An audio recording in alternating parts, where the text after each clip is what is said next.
Bismillahirrahmanirrahim. Bismillahirrahmanirrahim. Assalamualaikum warahmatullahi wabarakatuh.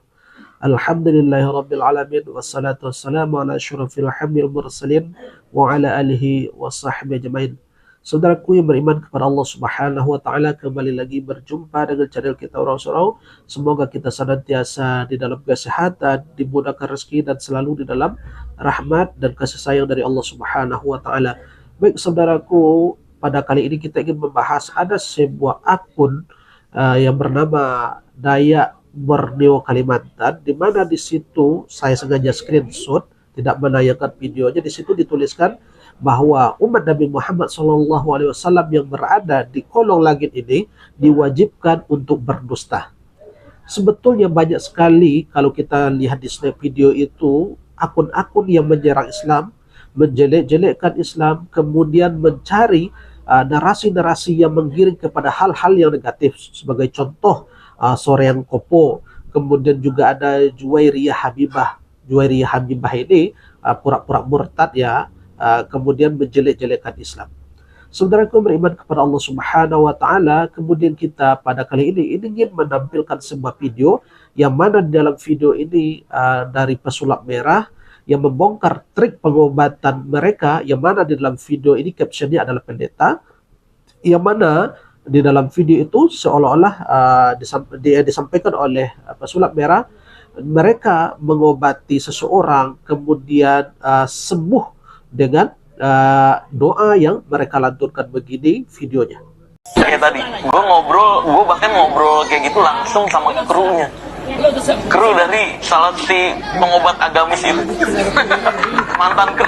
Gue ngobrol, gue tanya nih gimana caranya. Saya tanya gimana caranya nih si orang A ini dengan sentuhan Tuhan katanya bisa membuat orang langsung jalan gitu. Nah katanya, jadi kan kayak dia tuh ada nomor adminnya. Jadi ada orang-orang yang ngadu, ini sakit, udah lumpuh nih, nggak bisa jalan, sulit jalan. Nah itu dicek dulu H-5 misalkan atau H-3, dicek dulu ke rumahnya, lumpuhnya segimana nih maksimalnya gitu. Coba bisa jalan nggak? Bisa jalan 1 langkah, 2 langkah, 3 langkah gitu. Oh maksimal sih itu, oke. Nanti saya obatin pas di acara saya. Oh gitu, saya obatin pas di acara saya. Ini kan bisa jalan 3 langkah nih, orang nggak tahu tentang hal tersebut, orang buta. Jadi pas di acara dia, orang taunya dia lumpuh, kursi roda dan sebagainya. Ketika ditek-tek doain bangun, nah bangun, wih jadi bisa jalan langsung 3 langkah. Ya emang aslinya awalnya gitu. Aslinya awalnya 3 langkah. Itu the power of survey. Ternyata apa yang mereka lakukan itu adalah merupakan trik, yang mana sebetulnya orang yang dianggap lumpuh tadi sebetulnya dia mampu dan bisa berjalan 3 atau 4 langkah. Kemudian itu dijadikan seolah-olah ketika hari pengobatan itu didoakan, kemudian mampu untuk berjalan 3 atau 4 langkah. Sebetulnya mereka mampu untuk itu, dan itu dijadikan sebagai testimoni bahwa mereka memiliki mukjizat, seolah-olah mereka memiliki doa yang ampuh di hadapan Tuhan ya. Saudaraku beriman kepada Allah Subhanahu wa taala, inilah trik yang mereka lakukan dan mereka lancarkan. Ternyata telah dibongkar oleh pesulap merah. Begitulah mereka mencoba untuk mengelabui dan membohongi serta mendustai. Ya, sebetulnya siapa sih yang mengajarkan kebohongan dan kedustaan itu? Saudaraku yang beriman kepada Allah Subhanahu wa taala, caption yang mereka sampaikan itu sebetulnya berasal dari Edis TV, yang mana Edis mengatakan bahwa umat Islam itu diwajibkan untuk berbohong, padahal umat Islam tidak pernah mewajibkan.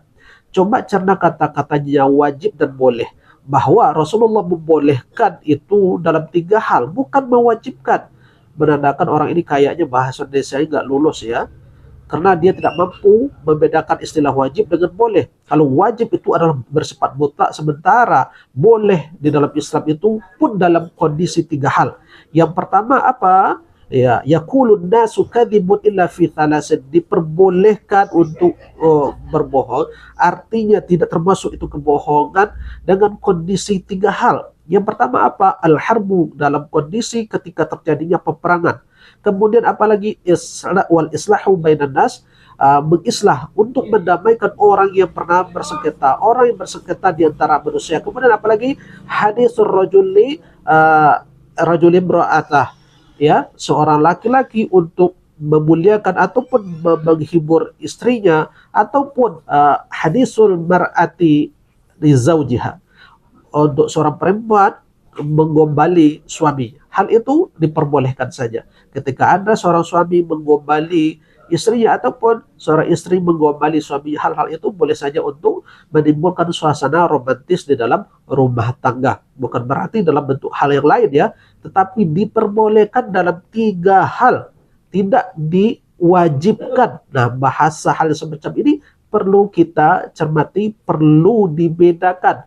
Ya, seperti yang kita sampaikan, kayaknya mereka ini tidak mengerti dan tidak lolos bahasa Indonesia, sehingga mereka membuat caption seolah-olah umat Islam itu diwajibkan untuk berdusta. Padahal tidak, hanya diperbolehkan dalam kondisi 3 hal yang telah kita sebutkan tadi.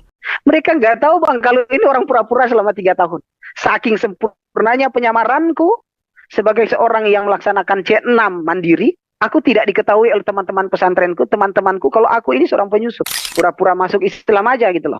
Aku pura-pura masuk Islam aja udah. Yang penting aku dapat sertifikat bisa untuk di pesantren Rantongi. Sertifikat mu'alaf itu dari Kementerian Agama. Ini bayangkan, Kementerian Agama gua bohongin. Kemudian itu yang saya pakai untuk kemudian masuk ke pondok pesantren. Dan pondok pesantren saya jelas ya, pondok pesantren Sirojul Mukhlasin ini, Desa Kerincing, Kecamatan Secang, Kabupaten Magelang, Provinsi Jawa Tengah. Aku masuk ke pondok pesantren itu dengan 2 tujuan, Bang Umar ya. 2 tujuan. Yang pertama, aku ingin belajar Islam untuk tujuan pemuda.